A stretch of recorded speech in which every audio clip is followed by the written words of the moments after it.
This video is freemium, so head to lotuseaters.com for the full video. And I was actually raised in a very, very wishy-washy Labour household. Right. So it just never occurred to me when I was 14, 15, 16, doing GCSEs, doing an inspector calls, for example. Obviously, they don't make it explicitly clear that they're trying to wash your mind with leftist views. And so it never even occurred to me to think, oh, this is terrible. You're just told, when you're 14 or 15, you're just told this is the way things should be. This is the correct morality. It's compassionate. And you just take it on board. And so in later life, a lot later, sort of probably only when I was sort of at uni, or maybe even later than that, where I looked back on it, after I finished GCSEs, I didn't think about inspector calls again. It wasn't until later in my 20s at some point, looking back on it, I saw a film version of an Inspector Calls, and when I was watching it, a really old black and white one, it's been done loads of times, hasn't it? Yeah. And when I was watching it in my 20s at some point, I remember thinking, this is a bit strong, isn't it? It's a bit on the nose. And then I realised what had been done to me, basically. And I do view it in as stronger terms as that. Yeah, you can resent the fact that you were deprived of an objective or sensible or common sense education because some 20 to 40-year-old do-nothing who couldn't do anything else except analyse socialist texts at university decided to make an entire career out of beating their politics implacable to the rest of the world into you. It's pretty unfair. It's funnily enough, this entire podcast came about because we have those kind of conversations off air, which are always fun. Same reason our Labyrinth one came about. And I believe it was you that brought up in Spectacles, and you asked me if I'd ever read it, and saying about Eva Smith particularly, which we'll get into shortly, being, well, what should we really feel that much compassion for her? Like, were the Burlings really that bad at fault? Like, did they really drive her to properly kill herself, or was she just a bit nuts?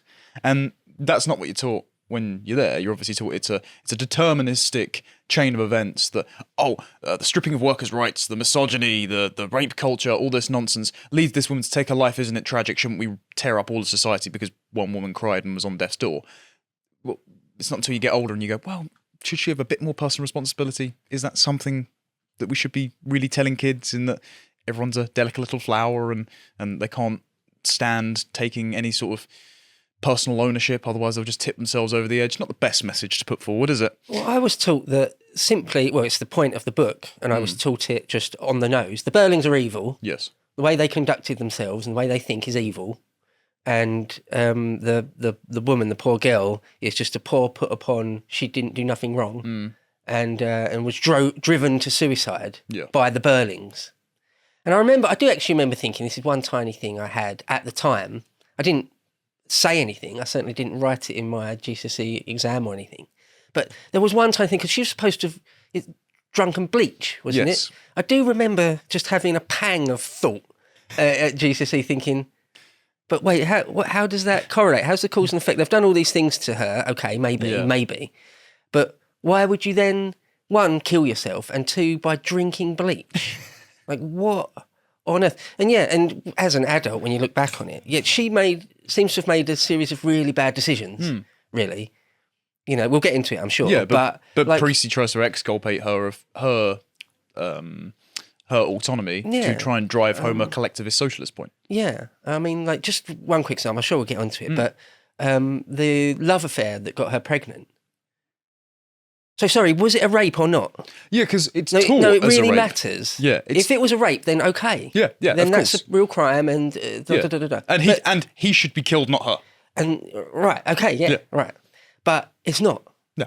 Okay, so there's nothing in the book that actually says that. It's just taught as it in schools. And so it's a tiny, tiny bit harsh, but that's on her. Well, it takes two to tango. Right, exactly. Well, that's the best way of putting it. Yeah, and if you're then drinking bleach and killing your unborn child, you're also morally condemnable for that, because child didn't do anything wrong. Right. I just know that my GCSE English teacher, I shan't name him, but looking back on it, although he didn't make it explicitly clear, he didn't sort of wear like a hammer and sickle badge or anything. Yes. But of course he was a leftist, a raving leftist. Of course, looking back on it now. But again, when I'm 15, didn't see it. Well, mine was lovely, and I think in many respects what she must have done is she read the syllabus, and like many teachers, they're quite lazy. They recycle their lesson plans year on year. And so they just read whatever interpretation they're told firsthand and say, I'll just write this in an exam and you'll get marks. But in teaching a child to inculcate sort of received views rather than thinking critically, then that primes them to never examine their own presuppositions, and it primes them for ideological capture. And if you go through life rather than standing up for yourself, like Josh did, for example, or like I ended up being penalised for in uni by a master's dissertation grader who said the Soviet Union didn't run concentration camps, so your thesis was wrong. Yeah, I had the same face, don't you worry. What? Yeah. It's like, Lenin invented the term concentration camp. Okay. If you go through doing that, then you never actually think for yourself. Like you are the behaviours that you do in getting your way to the top. And when you get to that position that the degree you finally get, the job position you finally get, well, if you've inculcated all these beliefs on the road to success, why wouldn't you just continue them and continue these erroneous and dangerous beliefs?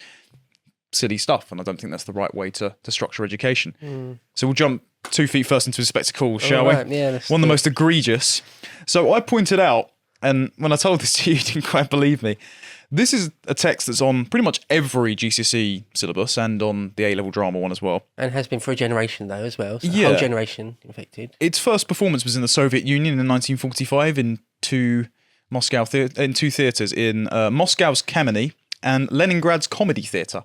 I mean, that's quite an ironic name, isn't it? Leningrad's Comedy Theatre. Isn't it hilarious that we've thrown a bunch of bodies in the canal, comrade? So the party, Yes. in 1945, Stalin's party, Yeah. okayed it, greenlit it. This is good. This is allowed. The people can see this. Yeah, when we'd already known that the Rosenbergs had nicked the bomb, when we'd already known that the Holodomor had happened, and the New York Times had covered for it. So this was All the show trials, all the purges. When the Soviet Union was known as a genocidal state, he went, yeah, put it on there.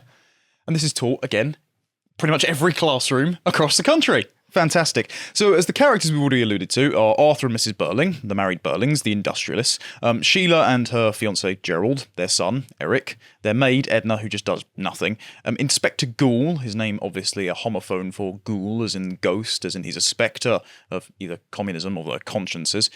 It's like haunting the Berlins with their own bad deeds or something like that. Yeah, I don't know. which, when you examine it, they haven't really done much wrong. And Eva Smith, who's the girl who drank bleach and killed herself off screen.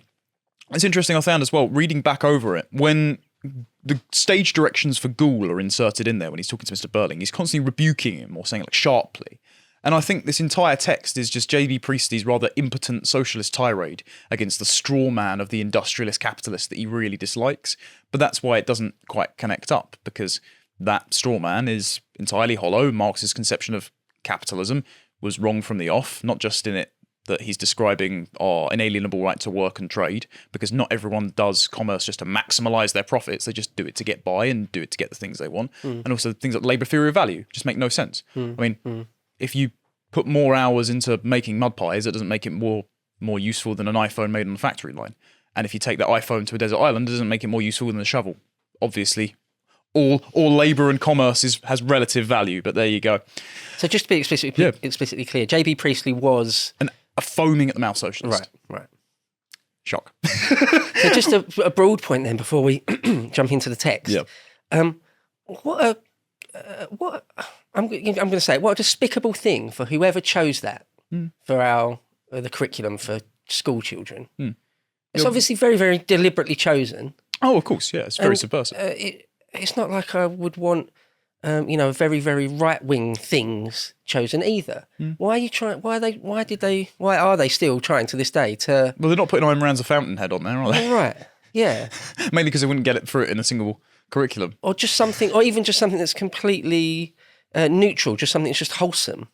No, you're going to have leftist propaganda. Yeah. Same with the A-level. They do The Handmaid's Tale, which Did they? I had to study at A-level, yeah. Did you? Yes. We'll mention it later. I'm going to do a winding road here. So it's quite interesting. So they start off by forming the relationships, and obviously Mr. Burling and Mrs. Burling have a bit of a strained and quite cold marriage. And then Gerald and Sheila, one of the first things you pick out really early on, is that they're holding something back from each other, even though this is meant to be their engagement party, for example. And it does remind me, because there's this underlying thing which is then brought to the forefront later when he interrogates Gerald about whether he knew Eva, that he's cheating on Sheila. It reminds me immediately of that nonsense charge that Marx makes in the Communist Manifesto about the bourgeois family, of when he says, oh, you communists, we're charged with wanting to make women all held in common as common property. But I tell you that the bourgeois family already hold their women in common property because they sleep with prostitutes and sleep with each other's wives. So you're basically doing it already. And it's immediately like, no, this isn't representative of how people feel about their wives at all. But Priestley's baked this into the characters here. So in order to accept his moral framework about their culpability for Eva Smith, you've got to accept all these presuppositions that this is how people act when, generally speaking, not really. Unless you're talking about politicians sleeping with each other's wives. That's about it. Again, in hindsight, when you look back on it as a sort of an older person with a bit more of a more well-rounded view, it's obviously he's just absolutely hates and is extremely bitter about well-to-do English people. Yeah. Just hates them. Which is funny because in many respects he wasn't exactly poor and broke himself, was he? Well, how often is it that bourgeois leftists are extremely middle class, if not lower upper class types? It's like Carlos Maza, the guy that Champagne did the socialists. Adpocalypse on YouTube, being a multi-millionaire heiress. Or Susan Michi, the communist on Sage, being a multi-millionaire art heiress. Well, Marx himself just mooched off Engels for his entire life, and Engels had a fair bit of money. Well, Marx treated women in his life very poorly. Yeah, he treated his own kids really poorly. Yeah. There you go. Speaking of really left-wing theatre as well, just as a little interlude here, The Crucible was something I had to do. GCSE. I had to do the performance. I was John Proctor. Really enjoyed it. And then looking back, you're told obviously, it's McCarthyism, isn't it terrible?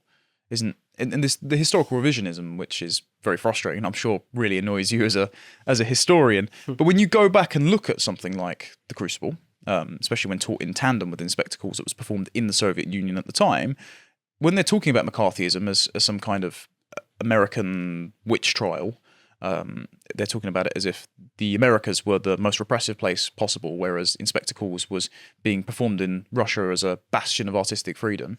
When you get older, you realise that entire narrative is bunk, and it's just being perpetuated across American and English school curriculums, because the House and Un-American Activities Committee, I mean, first of all, it wasn't chaired by Senator Joseph McCarthy, because it was in the House.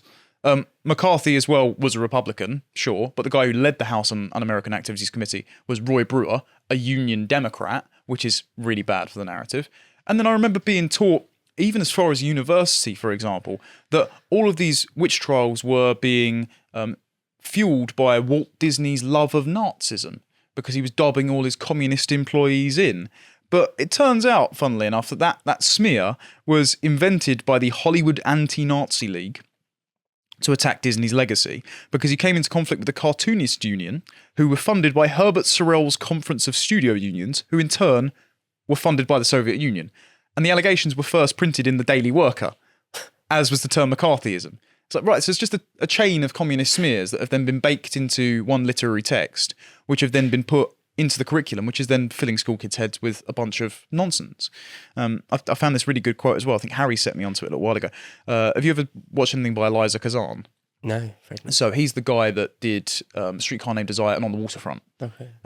And his wife, he wrote it in his memoir. He was a film director. Yes, okay. yeah. He knew Arthur Miller very well, and Arthur Miller wrote A View to a Bridge in response to On the Waterfront, because On the Waterfront is about dobbing in the communist unionists. Eliza Kazan's wife said of The Crucible, "Those witches didn't exist, communists do, here and everywhere in the world. It's a false parallel, witch hunt. The phrase would indicate that there are no communists in government, none in the arts, none sending money from Hollywood to 12th Street." And so even back then, we have these quotes from the industry saying, well, that's nonsense, because we know this industry is more red than my own blood. And yet Arthur Miller's narrative wins out the day, because a few select people choose the curriculum and choose what school kids have to learn. So like these days now, some sort of useful idiots, I don't know off the top of my head, some like Whoopi Goldberg or something, will say, we'll just use the name McCarthy or McCarthyism as a shorthand for just sort of, evil witch hunts of good people. Yeah, totalitarian persecution. And I wrote an article about this quite a while ago on Lotus Eaters called, I think I called it McCarthy Did Nothing Wrong or something. Because if you look at the history, he literally did nothing wrong. It was the very early 50s, and loads of government departments in the US, particularly the State Department, which is their version of the Foreign Office, so absolutely key government department, was, as a matter of recorded fact, riddled with communists, not lefties, not wishy-washy pinkos, actual communists. Yeah.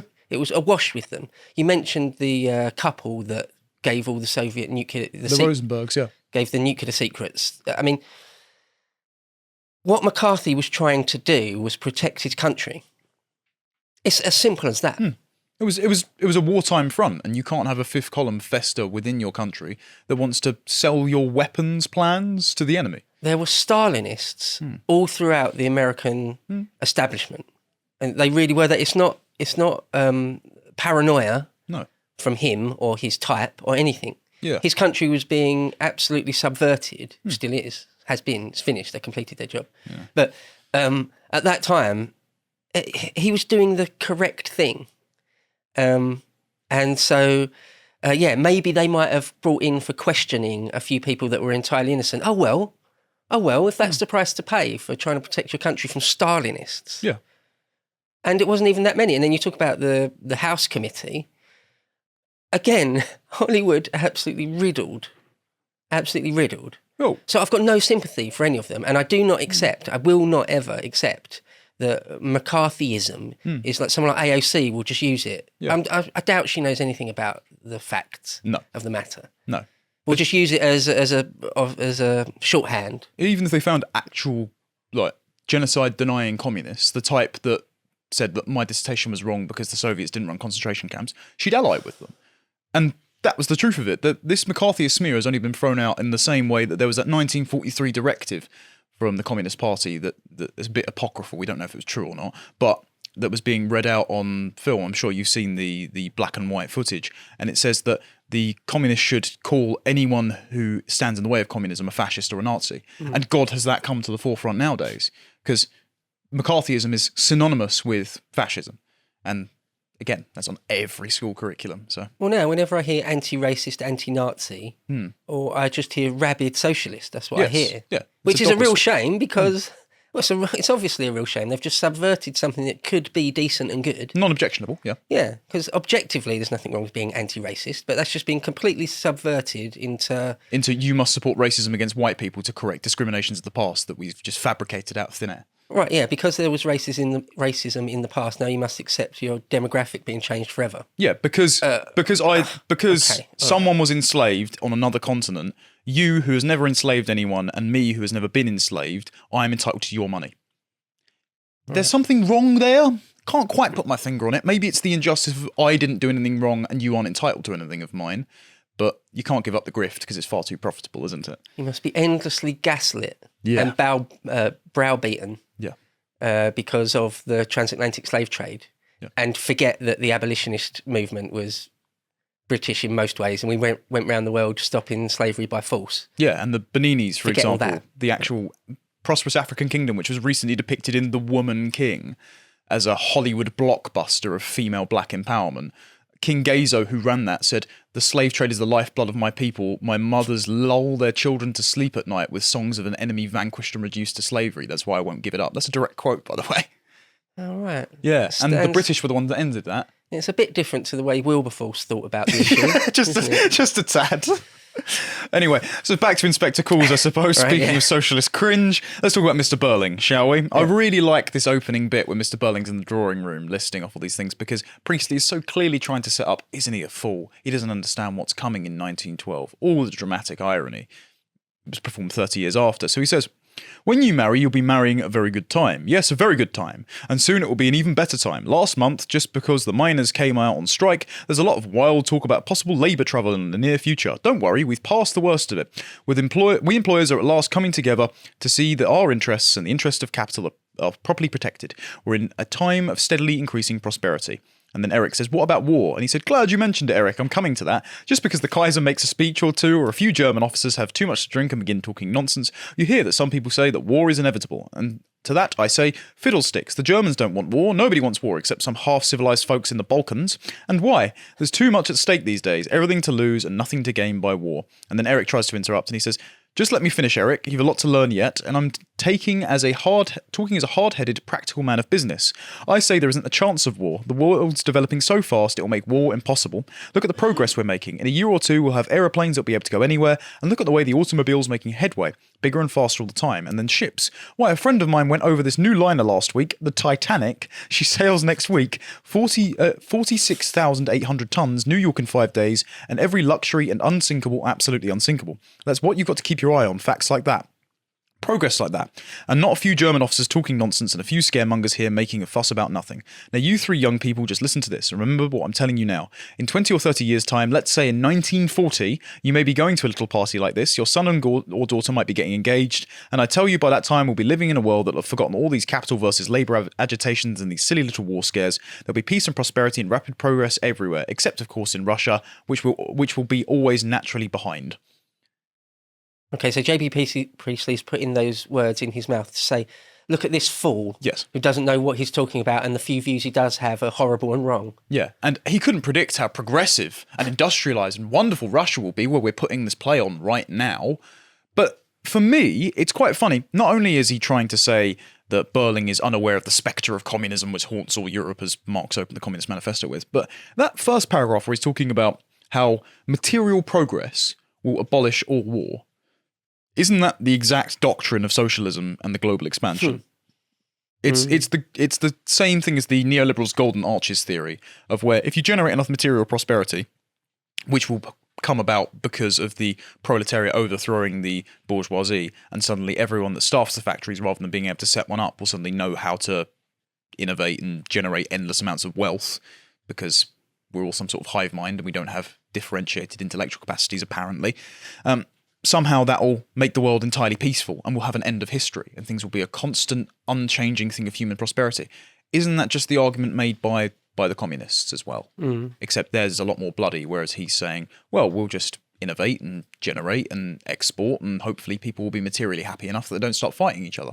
Now, he was wrong because on an industrial scale, warfare got way, way worse, as you spoke about in your recent Armistice podcast. I mean, if you and your friends and brothers dying choking on mustard gas would not have been possible when warfare was fought in red jackets and on horseback and things like that. There was perhaps a little bit more honour, if not still equally as bloody.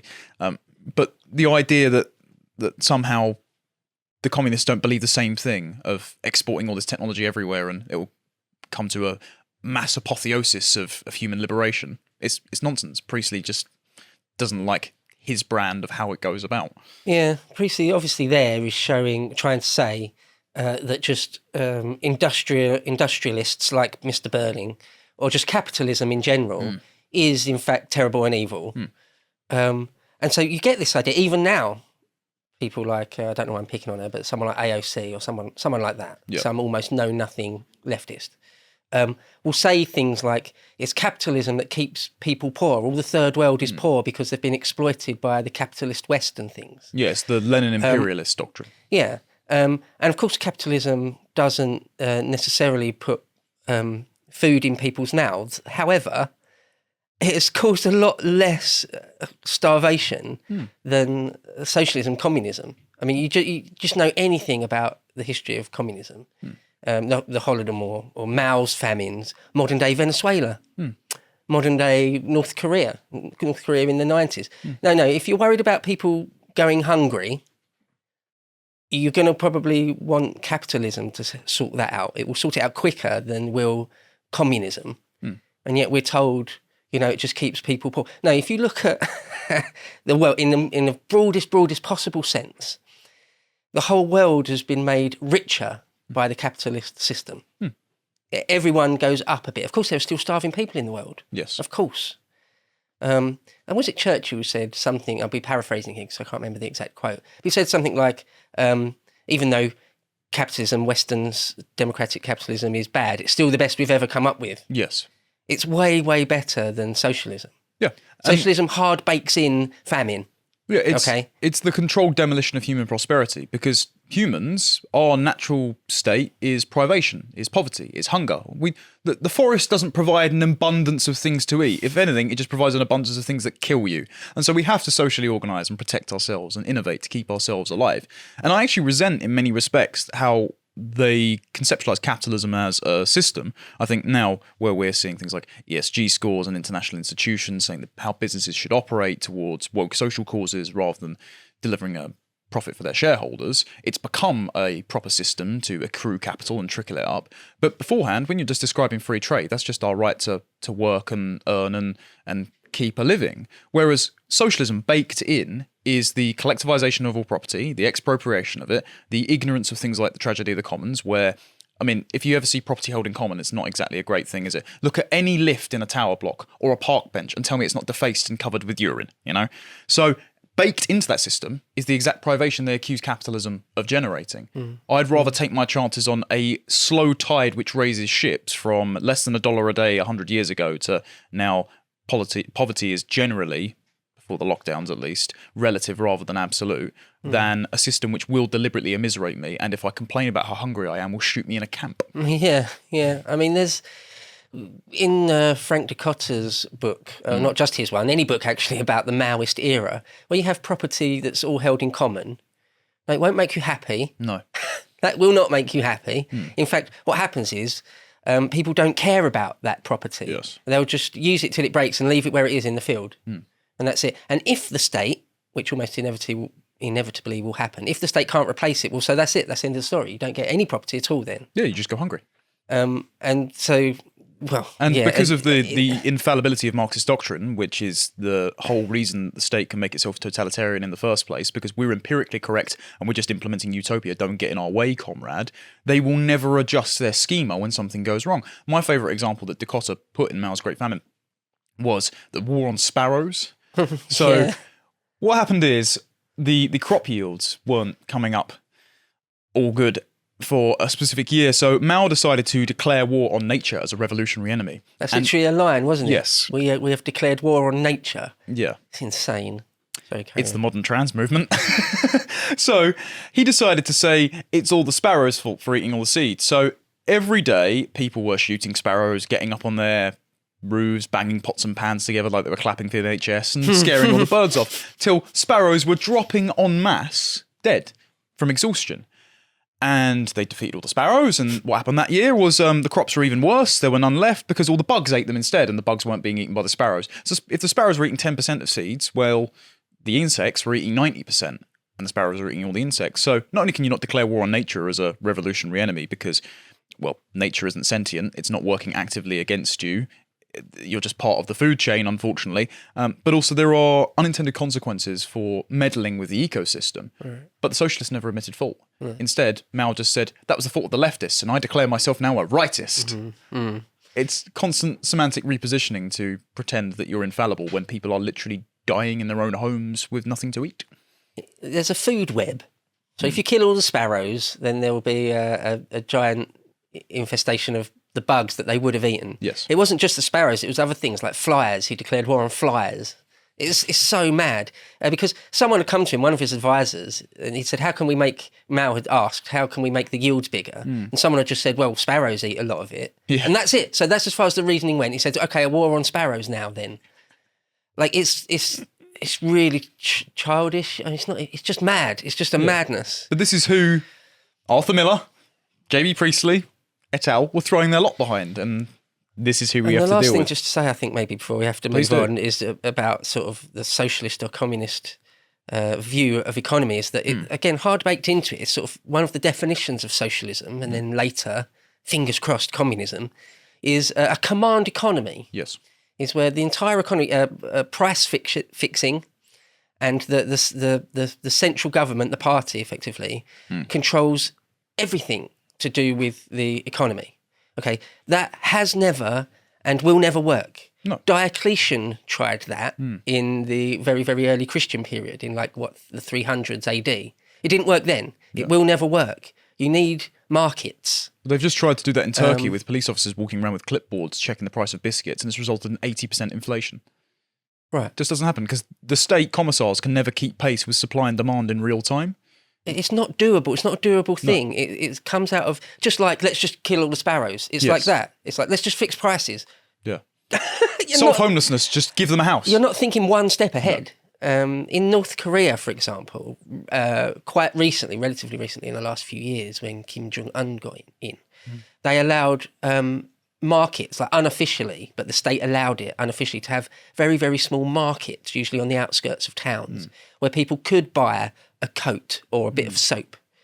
Because without the markets, if the state can't provide it, then you don't get it. Everyone goes without. Yeah. And when that goes down to food, people die of starvation. Yes. It's as simple as that. And it's happened again and again and again. I hate the lie when people say communism or socialism has never been tried. It's never been given a fair shake. No, it has loads of times. Yeah. And it's failed. It's died on its feet every single time. Yeah. So to give children, even in a really roundabout way, to try and put in their mind that what Mr. Burling is saying there is just... Because your teacher will say, Mr. Burling's completely wrong when he says this. He's evil, in fact. There's a bit here where Burling It's just gross. says nothing incorrect, right? Burling says, this is the point. I don't want to lecture you two young fellows again, Gerald and Eric, but what so many of you don't seem to understand now, when things are so much easier, is that a man has to make his own way, has to look after himself and his family too, of course, when he has one. And so long as he does that, he won't come to much harm. But the way of some of these cranks talking right now, you'd think everyone has to look after everyone else,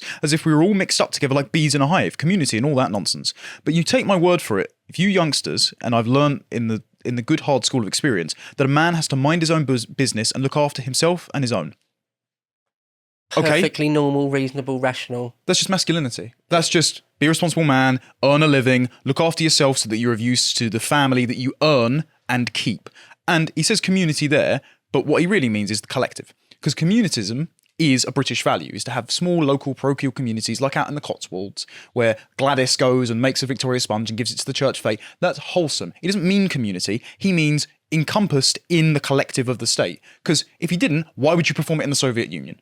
So Priestley is just a liar, and any teacher that tells you, oh, Mr. Burling's evil, he's just articulated a really consolidated, practical route to lifelong meaning.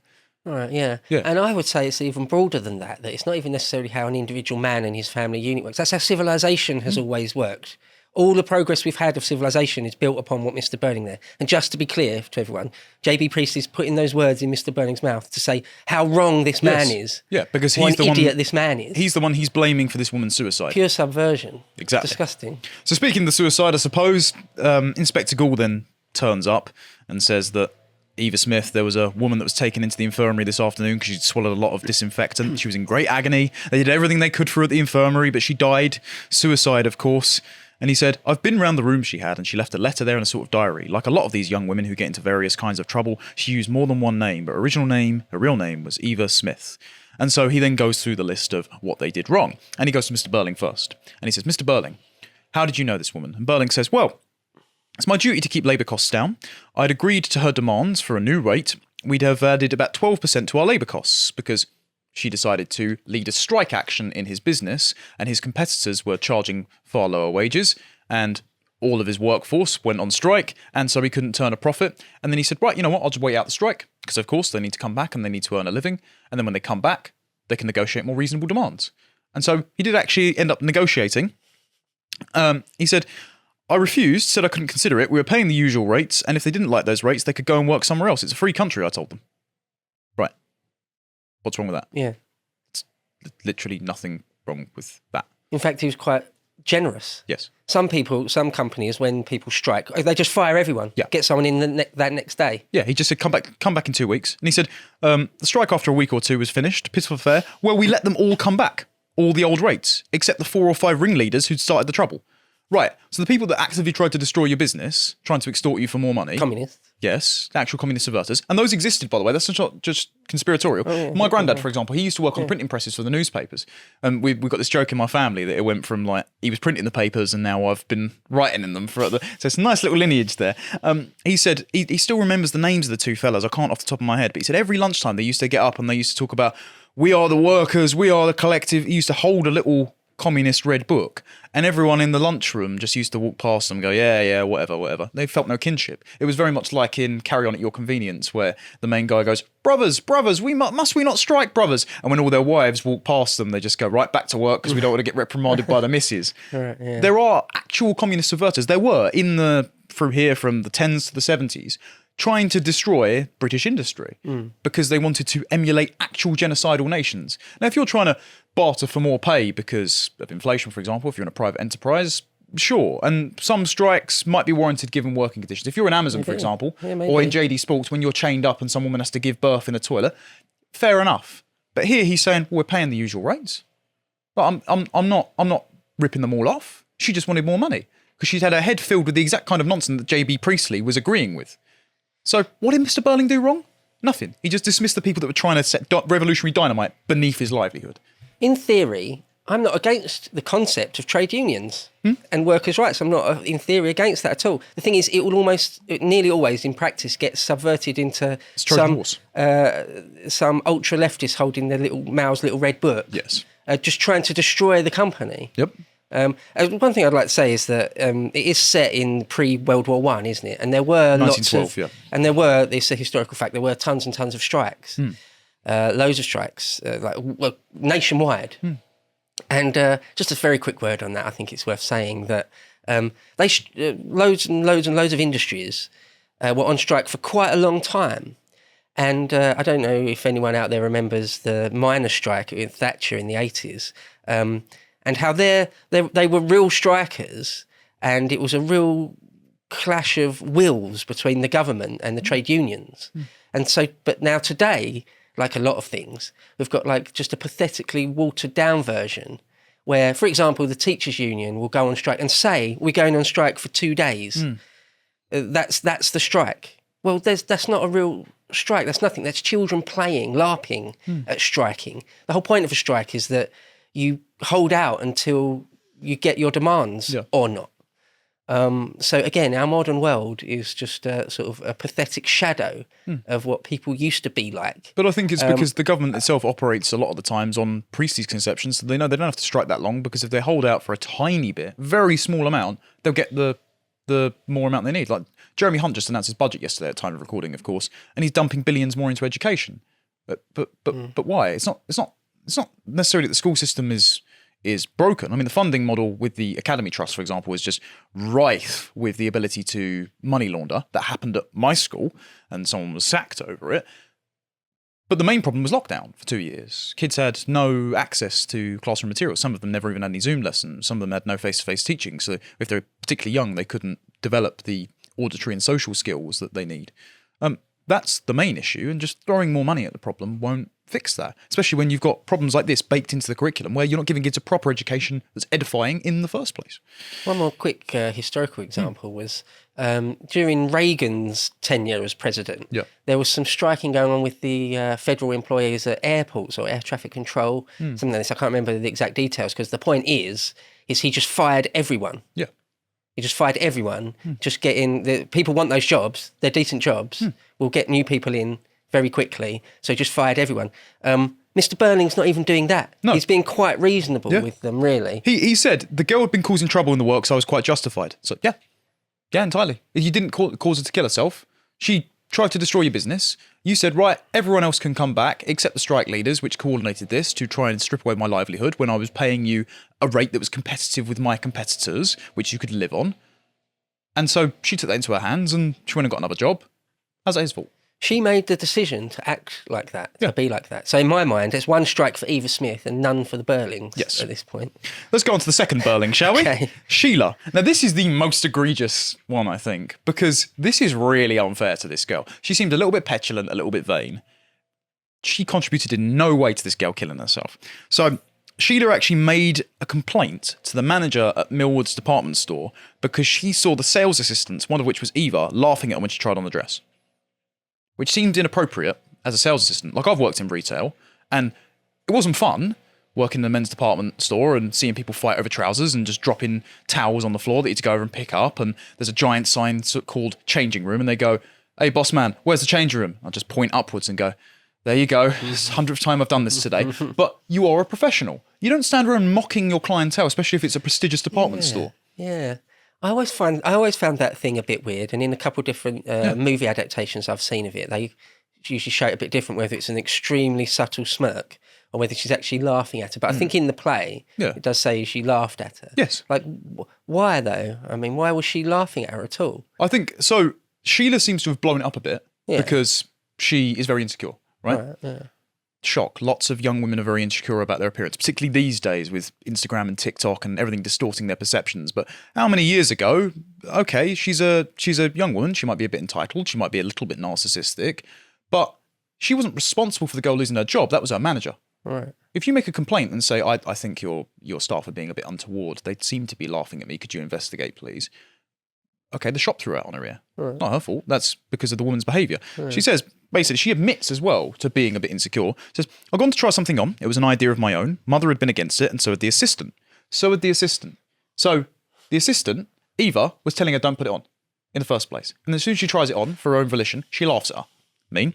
But I insisted. As soon as I tried it on, I knew they'd been right. It just didn't suit me at all. I looked silly in the thing. Well, this girl had brought the dress up from the workroom, and when the assistant, Miss Francis, had asked her something about it, this girl, to show us what she meant, had held the dress up, as if she was wearing it. It suited her. She was the right type for it, just as I was the wrong type. She was very pretty too, with big dark eyes, and that didn't make it any better. When I tried the thing on and looked at myself, I knew it was all wrong. I caught sight of this girl smiling at Miss Francis, as if to say, doesn't she look awful? And I was absolutely furious. I was very rude to both of them, and then I went to the manager and told that this girl had been very impertinent, and then she says she almost breaks down, but she controls herself. How could I know that this would happen afterwards? If she'd been some miserable, plain little creature, I don't suppose I'd have done it, but she was very pretty and looked as if she could take care of herself. I couldn't be sorry for her. And the inspector says, in a kind of way, you might be said you've been jealous of her. And she says, yes, I suppose so. And the inspector says, so you used the power you had as a daughter of a good customer and also of a man well known to the town to punish the girl just because she made you feel like that. She says, yes, but it didn't seem to be anything very terrible at the time. Don't you understand? If I could help her now, I would. And the inspector says harshly, yes, but you can't. Too late. She's dead. It's like, right, so she felt a bit insecure. The girl giggled and shared a remark with her co-worker saying, see, wasn't I right? She doesn't look good in the dress. So she complained to the manager saying that's not very becoming of a shop assistant to help me buy things. And then the inspector saying, oh, because of the differential power dynamic, because your dad and that's got reputation, they threw her out because they were worried about losing your commerce. It's like, yeah, shop assistants shouldn't be disrespectful to the customers. Ever heard of the phrase customers always right? That's how you run a business. And like, you're going to get hard knocks in life. Yeah, sometimes something unfair is going to happen to you and you might get fired because something you didn't even really do. Yeah, that's life. Yeah, doesn't mean it's right, and it doesn't mean that she shouldn't have worked on her insecurity. She's not responsible for the girl killing herself. I absolutely reject Inspector Gould's like moral indignation. Like, if obviously it's a fictional play, but if I was quantum leaped into Sheila's body at that point, and he says, "Well, you can't now; she's dead," I'd say something like, "Well, don't put that on me. No, who are you? Yeah, who are you to say that to me?" Also, how did she end up in the scenario where eventually she's turning tricks as a prostitute? What was her home life that led her to think that's a morally acceptable avenue to go down rather than trying to find another job? Like, is her parents not to blame in some way for? But they're not raised in that, are they? There's no detail beyond this room is full of the arch criminals who have put her down so often, and it just so happens to interweave with my political prescriptions about the system of capitalism and female exploitation. But we don't go beyond that web. We never talk about the random people that bumped into her in the street and made her feel degraded on the day-to-day. No, because you're hammering it home and making a point. By this, the entire society is implicated, and that's obviously the message that they want to drive home. You need to have complete system change, as Extinction Rebellion would say. It'd be sweet if, in a based version of an Inspector Calls, if Sheila just said to Inspector Calls, so what crime have I committed? Exactly. You're going to prosecute me for, what, making a complaint about someone that was snide to me in a shop? Yeah. I'll say, so that's not a crime. Okay. Yeah. So next thing. Or Mr. Burling going, oh, sorry, I fired 4 or 5 people that are trying to destroy my business, whereas all my other employees are still earning a living for their families. What have I done wrong? Yeah. Excuse me? Yeah. It gets more and more egregious as we go. Yeah. So Gerald we can condemn for being an adulterer. That's fair, okay? Interpersonally, not a good guy. And Sheila shouldn't stay with him. I'm sure that's the implication of the play afterwards. So Gerald's crime is, he had a consensual relationship with Eva, who gave the false name Daisy Renton, after she was sacked from the department store and became a prostitute. So then he paid for her to get out of prostitution, paid for her to have an apartment, and she had actually saved enough money over the summer to then provide for herself after the affair had finished. They broke off the affair consensually, and she had fallen in love with him, but he said, I shouldn't be doing this to my missus. Now, he's wrong for cheating on his missus, but he seems to have treated her pretty well. Right. So she killed herself because you paid for her to have an apartment. Right. On to the next one then. Well, wait, isn't there an implication, or at some point, well, this is one of the most annoying things to me, is that Inspector Gould and just in the play, they sort of try to suggest that that she gets pregnant, right? She's pregnant. Yes. That it was rape or something. That's with Eric, not with Gerald. Oh, sorry, That's I've got it. No, Sorry, don't. Sorry. It's they bait the reveal so long for the main reason why she took her own life. Which also, as we've discussed with abortion before, and I'm saying this not just as a Catholic, but because I think definitionally abortion is wrong, because you shouldn't kill an innocent human life. All babies are innocent. All babies are humans. All babies are alive. So just as an axiom, she kills her own kid. So I think she's actually the most morally contemptible person in this entire play. Not just for having a stupid reason to commit suicide. You've killed a child. You're disgusting. Right. So Mrs. Burling, this is the mental one. Okay. Eva shows up to Mrs. Burling. She has like a women's committee. Runs a charity. Right. So she takes her husband's proceeds and donates it out to the rest of the community. Almost like she's helping vulnerable people in need. Yeah. Almost like a wealthy industrialist and his wife are helping the exact kind of people that you proclaim to support as a socialist, J.B. Priestley. But then most of the time, what's the Orwell quote? Most sweater-wearing socialists would sooner rob a poor box and sing God Save the King. So it's not that they're motivated by love of the poor. It's motivated by a hatred of the rich and oikophobia towards their own country. Yeah. Mrs. Burling... It's a bitterness and resentment towards rich people rather than a love of poor people. Yes. Yeah, exactly. Yeah, it's tyranny of the midwits who see the upward mobility of people that are actually successful and resent it, so they want to tear them down to the lowest common denominator because they can't achieve it themselves. So Eva Smith uses a pseudonym, going to Mrs. Burling, and calls herself Mrs. Burling. And Mrs. Burling's immediately like, right, well, I know you're lying because my son's not married. So there's the first thing. And then she turns around and goes, oh, but I'm pregnant and I need your help. And Mrs. Burling goes, well, I don't believe you, because you lied to me the first time, so I'm just going to dismiss your claim on the grounds that you're lying. And she did what wrong? Yeah. We've only got a finite amount of charity we can give out. Yeah. And we have to weed out people... who are chancers. And that's what you seem to be. Yeah. I think Mrs. Burling did nothing wrong. Yeah. And the way she's depicted in it is like that she's among possibly the most evil one out of them all. Yeah. But she says, so Sheila, thoroughly indoctrinated with her own guilt over... what, again, says, Mother, she's just died a horrible death, don't forget. Mrs. Burling goes, I'm very sorry, but I think she only had herself to blame. In the circumstances, I think I was justified. The girl had begun by telling us a pack of lies. Afterwards, when I got at the truth, I discovered she knew who the father was. She was quite certain about that, and so I told her it was her business to make him responsible. If he refused to marry her, and in my opinion he ought to be compelled to, of course, then he should at least support her. I was perfectly justified in advising my committee to not allow her to claim for assistance. And the inspector goes, you're not even sorry now when you know what happened to the girl, what she did to herself, not what happened. Mrs. Burling, I'm sorry she should have come to such a horrible end, but I accept no blame at all. And the inspector goes, who's to blame then? And Mrs. Burling goes, first the girl herself. And then Sheila goes, bitterly, for letting father and me have chucked her out of their jobs. And Mrs. Burling ignores her, as she should, and goes, secondly, I blame the young man who was the father of the child she was going to have. If, as she said, he didn't belong to her class, and he was some drunken young idler, then that's all the more reason why he shouldn't escape. He should be made an example of. If the girl's death is due to anybody, then it's due to him. Yeah. And not being funny, Eva Smith chose the fathers of her children. She slept with a man who was engaged, so adultering. And if she thinks he's a young idler, just because he's got a bit of money, then why is she sleeping around with a man who can't be responsible and raise her kids? But isn't she just acting as a prostitute and parasitically trading her dignity and sexuality for money when she got herself thrown out of 2 jobs because of her misconduct? I'm meant to feel sympathy for this woman. Why? Yeah, no. I just hate Inspector Gould's judgment. Yes. It's just so horrible. Well, it's all based in ideology and doesn't gel at all with the individual's onus for their own decisions. Like he's exculpating her of any decision making ability, like it's just some sort of deterministic domino falling right from you stand up for workers' rights towards you've got to kill yourself because everyone hates you. There are steps along the way where she could have changed things a little bit, maybe. No, and this is what life is about: the decisions you make.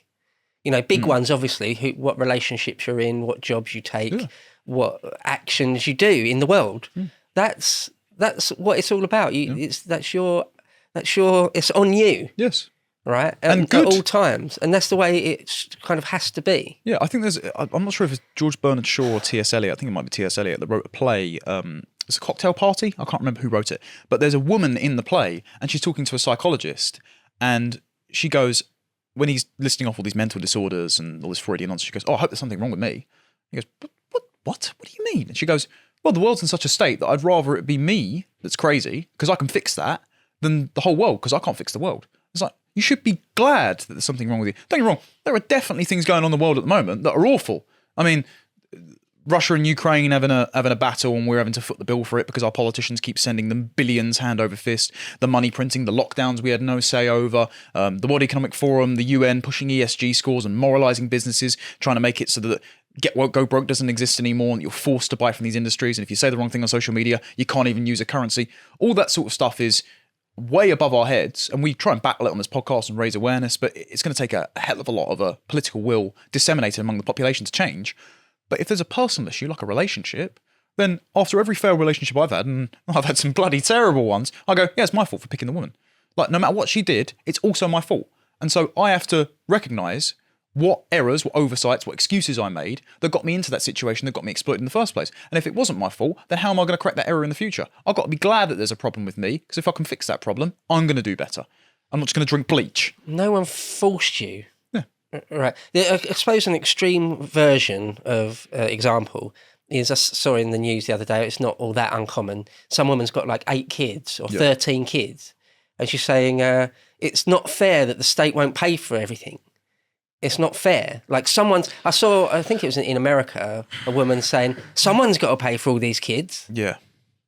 Maybe the 13 different fathers. Right. Yeah. I mean, maybe stop having so many kids. Promiscuous sex. Well, I'd quite happily pay for a lifetime of zip ties to put your legs together, love, because I'd rather that than these as well. It's very selfish of you to keep bringing these children into the world without a father. Unbelievably. Yes. And single motherhood is the leading predictor for drug abuse, sexual abuse, imprisonment, poverty, future single motherhood, promiscuity.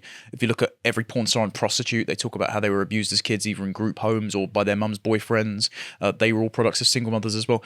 It's not a deterministic factor, but it is skewing the odds in favour of your kid having a really sad and difficult life. Well, not even necessarily, you're right, but not even necessarily single mothers. It could be a man and a woman in a family unit, but they've just had too many children that they can afford to bring up. Yeah. And they expect the state or just somebody else. That's the thing. Somebody else will pay for it. I mean, it's not us. It's not our responsibility. Well, it is your responsibility. The majority problem in this day and age, I mean, you get the man and the woman thing usually by a stepdad or a mum's boyfriend or something, but when the rate of single motherhood is about 50% for whites in America and UK, about 70% for specifically the Caribbean community over here, and then Black Americans on large in the US, it's a really prevalent problem. And this is what this woman would have had. If she would have stayed alive and she wouldn't have pursued Eric or gone to why didn't she go to the Burling household? Like, specifically, and say it's Eric's? Because she lied about the father. She called herself Mrs. Burling when she wasn't married to him. Okay, if the mum had those opinions, then she would have held her son to that standard. I absolutely believe that. Because when it comes out that Eric was the father of the child and had been stealing his dad's money to put up for it, which you can condemn Eric for, then they immediately turn on their son and go, why did you do that, you imbecile? So they have a strong sense of family that they're going to hold themselves to their own standards. Like, they wouldn't have incorporated Gerald in with an engagement party if they didn't think he was upstanding, for example. As soon as they do, they practically disown him, and Daisy doesn't want to be with him anymore.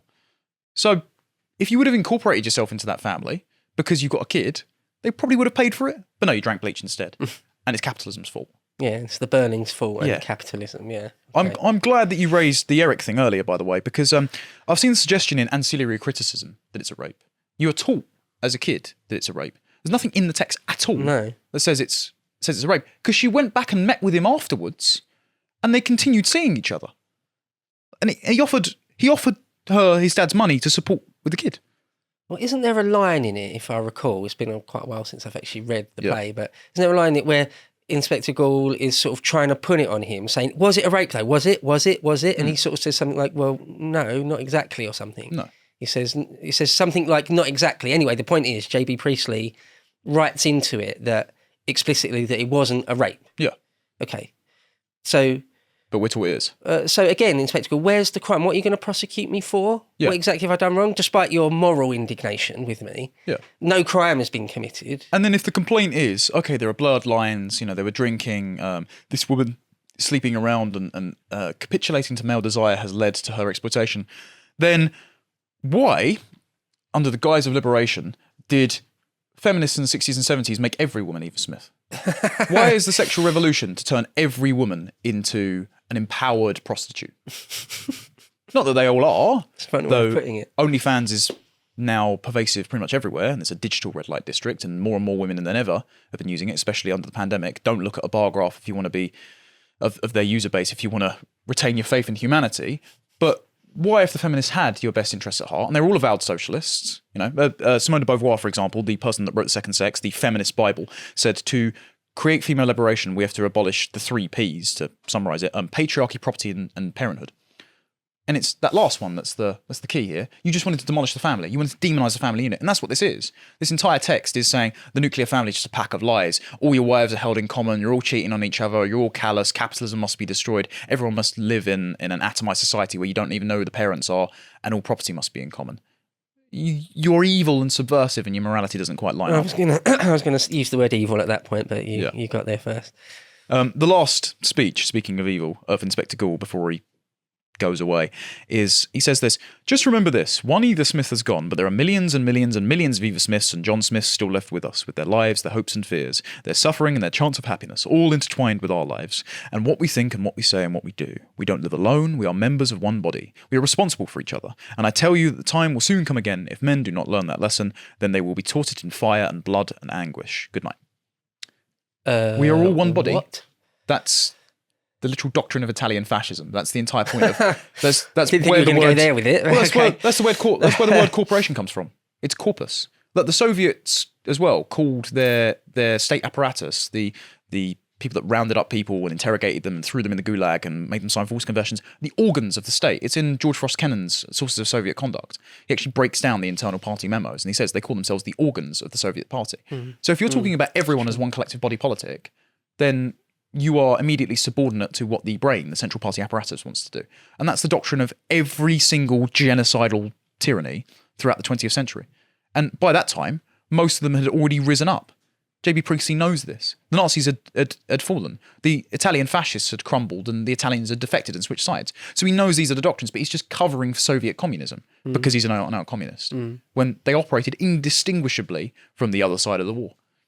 Just to bring this back real quick to the 21st century classroom in Britain, I remember that my teacher, it was in the 1990s for me, but I remember my teacher saying this over and over again, multiple times, over weeks, saying it again and again, that the concept of "I am all right, Jack," that's bad. Yeah. That's terrible. The Mr. Burling idea of look after yourself and your family. Yeah, that's really sort of disgusting, and it will inevitably lead to, what was the line there? That it will lead to the whole world going up in flames or something. Fire and blood and anguish.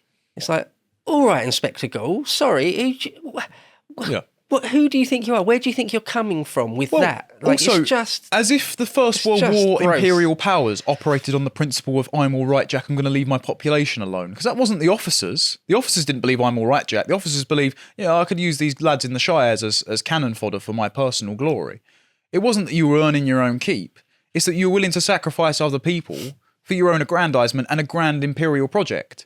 And that grand imperial project wasn't just for your vanity. It was because you believed that you had sort of a national mandate to mark yourself in history. So again, it comes to that great man of history, that utopian conception that the socialists share. It's just a slightly different way of enacting it, but equally just as bloody and vengeful. If you really were just concerned chiefly with yourself and making yourself worthy of someone that you're able to serve the people you respect, like your immediate family and your friends and your business partners and the people who are dependent on you as a livelihood, then yeah, you would be all right. Because you wouldn't wage international wars. Like, you wouldn't create a possible conspiracy that ended up sinking the Titanic, but we can't go there, can we? Yeah, I mean, just if you take away people's sort of ability to just look after themselves, i.e. having no property, for example, one of the key tenets of communism anyway. Yes. If you take away, you'll have no possessions and you'll be happy. No, you won't be happy. No. You'll be dead. Yes. You'll be an Edith Smith. The idea that just as an all-round concept on every level, the idea of I'm all right, Jack, is just wrong-headed. Yeah. Well, no. In fact, it leads very quickly to extremely dark places. Yeah, the Supreme Soviet didn't even abide by that because, Right. shockingly enough, they had something that Robert Conquest called, in Reflections on a Ravaged Century, car and harem syndrome. Because what happens, amazingly, when you create a dictatorship of the proletariat, all you get is a dictatorship over the proletariat. I think it was Mikhail Buchanan that said that. And then he also said, if you had a real dictatorship of the proletariat, then you'd never dismantle it because it represents the working class anyway, so it must be perfect. So it's a logical incongruence. But Marx purposefully never laid out how you dismantle the socialist dictatorship that collectivizes all property, has all power, to then go into stateless, classless, propertyless communism. So this is something that the miracle of the American Revolution, for example, is that they had all the power and they gave it up. That has only ever happened once, practically, in all of history. Whereas when you give supreme power, all property, and embody all virtue in a collective by class, are you really shocked that the dictatorship stays and crumbles into corruption when people believe that they're infallible, can do no wrong, and entitled to the world? And so Marx never laid out the ability to expropriate and redistribute property equitably, how they should do it, or how they should dismantle the state, because the end goal isn't communism, it's always socialism. It's always the dictatorship for the small-minded intellectual class who waged the revolution, because Marx wanted to be in charge. He wrote poetry when he was a late teenager that said, we should dispense with God and revolve around ourselves with our own true sun, and we should be imbued with wings that fly at thine own desire. Right, okay, so you basically think you should be Satan but successful. And that's imbued within the communist ideology. That's why there is no roadmap to removing power. It's because the power itself, the bloody revolution, from Marx and Engels, the revolution so bloody it makes the French look like child's play, direct quote again, that is the goal. It's not just a transitional phase. Communism will never be tried, never be realised, because it's all about the power and amassing it. So I'm all right, Jack is the only bulwark against that.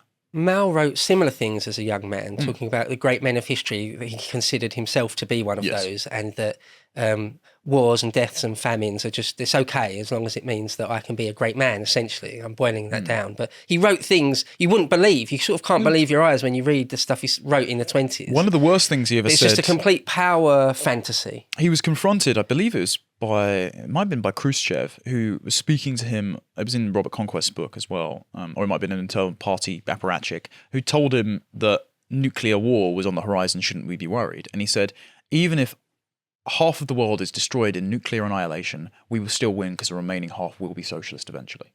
So, right, you have a complete... Who said that, sorry? Mao. Oh, right, sorry, I was going to say, Mao said that. Yeah, you have a complete indifference to nuclear holocaust because you think your ideology will still win. And that imbues you with a sense of impenetrable moral righteousness. That is the most evil thing possible. And that's the exact thing that Priestley imbues Inspector Gould with in this book by being this spectre who visits upon people, morally browbeats them for doing practically nothing wrong except screwing each other over in many respects, like Gerald and Eric, and then leaves. Refuses to elaborate further, leaves. It's horrendous, but this is what every kid's taught is right. The unbelievable inhumanity of sort of collectivisation and things. But we're supposed to care about Eva Smith. That one life mattered, though, in this instance. Oh, yeah, when it's used to browbeat us. She took her life because she got knocked up out of wedlock and screwed herself over 2 jobs. Meanwhile, I'm performing this in the city that was the Central Planning Committee location for the mass starvation and industrialised slaughter of 30 million Ukrainians about 10 years ago. Go to hell. Seriously, just stop it, right? This is why they make students study this. There's this specific bit. So Sheila and Mrs. Burling are arguing after Inspector Gould leaves. This is right when he's about to do the Eric reveal, right? And Sheila goes, "No, mother, please." Mrs. Burling goes, "What's the matter?" And Sheila goes, "I know it sounds silly. You see, I feel you're beginning all wrong, and I'm afraid you'll say or do something you'll be sorry for afterwards." Mrs. Burling goes, "I don't know what you're talking about, Sheila." And Sheila goes, "We all started like that, so confident, so pleased with ourselves, until he began asking us questions." Mrs. Burling goes, "You seem to have made a great impression on this child, Inspector." And the Inspector goes, "We often do on the young ones, they're more impressionable." So this is just critical theory before it became properly mainstream. Obviously, it was germinated in the 30s. But the systematic dismantling of your moral prejudices, which even as a child were instilled to you, your parents, your values, by an authority figure which is displacing them, the teacher, handing down to you the morality that we're all responsible for everyone else, capitalism is evil, and vulnerable women can do no wrong and it's not their fault they got into this situation. It's dismantling you of your prejudices towards that, which are fair prejudices to have, because they know in here the kids are more impressionable. It's just an admission. We want to get them while we're young. Yeah, it's horrible, isn't it? It's so gross. No right-thinking adult will ever adopt this murderous ideology. What's the line there where Gould said about bees? Wasn't there a thing there about worker bees? No, it was. You're thinking of Mr. Burling saying that they're treating the way these people write and think these days. You treat someone like we're bees in a hive. So it's comparing human beings to insectoids, and he's saying that communists think of human beings as the equivalent to ants, which is funny because then there's a later quote that of communism, great idea, wrong species. And it's like, well, not great idea, but it is apt for ants. And I wouldn't want to be an ant because if you get lost walking in circles, some ants just die of exhaustion trying to get back to bring food back to the hive. It's like, right, what a miserable existence. Man is a quote rational animal. It's the rational part that makes us more than just these animals which sacrifice their lives for one single queen to continue the hive. And I'm kind of glad of that. That rational part is what conceptualizes the I'm all right, Jack. And that makes us our own little hives and our own little houses that, we make small scale sacrifices for, but it's actually better that we don't kill ourselves or be killed by the state. It's actually better if we have a little bit of meaning in our lives and we make minimal sacrifice on a day-to-day basis. That's what matters. But this book tells you, screw off. Don't bother. I wonder what J.B. Priestley would have said if you'd asked him about the Holodomor. I wonder what... I think people like that usually just deny that it happened. Yeah, well, it'd be the exact same thing as the New York Times just saying, didn't exist, mate. Guarantee it. If you enjoyed this freemium preview, you can watch the full video at lotuseaters.com or click the link in the description.